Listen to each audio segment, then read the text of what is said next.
안녕하세요. 예수비전 성결교회 안현목사입니다. 헬로윈데이 때 이태원에 수많은 젊은 인파들이 모여들었죠. 너무나 많은 인파가 모여들다 보니까 압사 사건이 발생을 했어요. 157명이나 되는 소중한 생명들이 목숨을 잃었어요. 국가 차원에서 애도의 기간을 가질 정도로 큰 충격적인 사건이었습니다. 그 부모들은 얼마나 피눈물이 흐르겠어요? 참 가슴 아픈 일이 아닐 수 없습니다.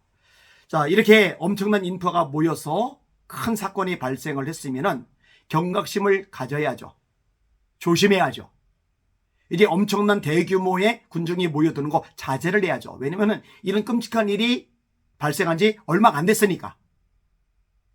그런데요, 지난주 토요일 날 민노총 중심으로 이 진보 세력들이 어마어마하게 모여들었죠. 그날 서울시청에서 행사가 있었어요. 대한시문학협회 주관으로 세종대왕 문학상 시상식, 그 다음에 신인문학상 시상식. 제가 대한시문학협회 회장이기 때문에 상을 전달하는 이 시상식을 진행하는 입장이라 가요. 아내가 운전해주는 차를 타고 가는데요. 와, 이건 뭐 차가 진행을 할 수가 없어요. 사람이 너무 많이 몰려서. 그래서 중간에 저는 내려서 시청으로 걸어가고 아내가 이제 혼자 차를 몰고 가다가 결국은 어떻게 용케 돌려서 빠져나갔습니다. 자, 시청까지 걸어가는 동안에 제가 그 과정들을 영상으로 다 찍었거든요. 와, 사람들이 진짜 많이 모였어요. 아니, 그러면은 이거 좀 제재를 해야 되는 거잖아요. 아니, 스스로가 좀 자제를 해야 되는 거잖아요. 왜냐? 애도 기간이니까. 슬픔에서 벗어나지 못했으니까. 근데 그렇게 어마어마하게 모인 거요. 게다가 또 무슨 짓까지 저질러지느냐. 이태원 참사로 생명을 잃은 사람들을 추모하는 촛불 집회?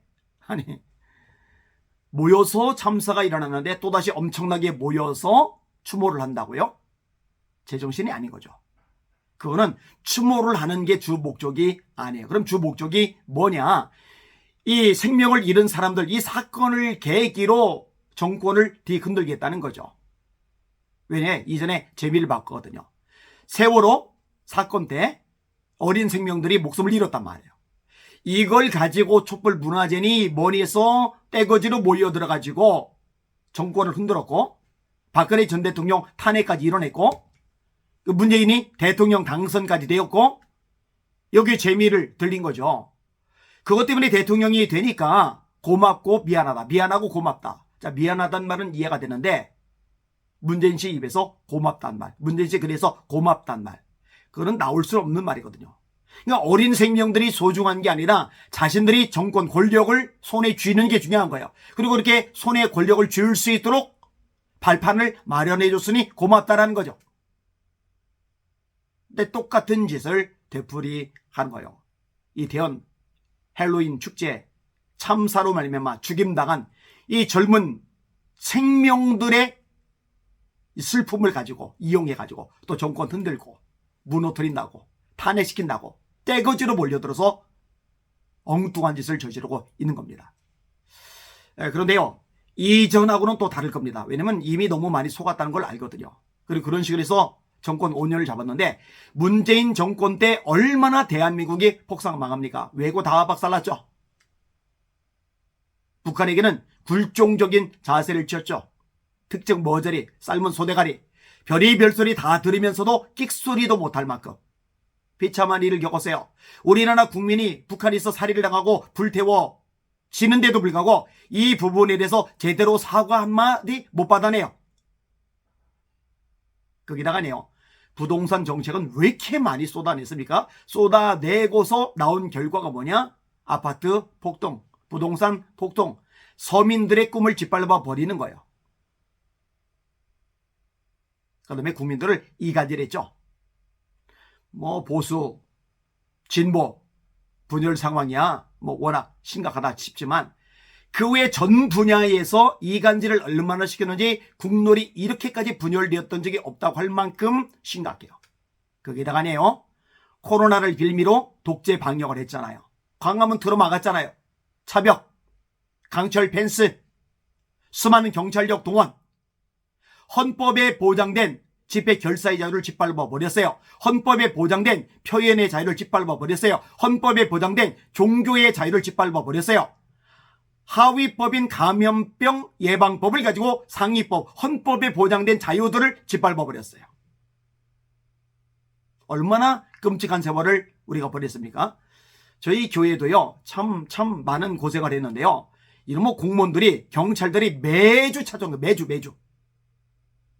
백화점은 안 가죠. 홈플러스, 이마트, 코스트코 이런 데는 안 가죠. 교회만 매주. 예배 중간에 경찰이 들이닥치고 들어오다가 제가 소리를 지르니까 나간 일도 있을 만큼. 자, 지난 5년에 이런 일을 겪으면서 주사파 세력, 이거 심각하구나.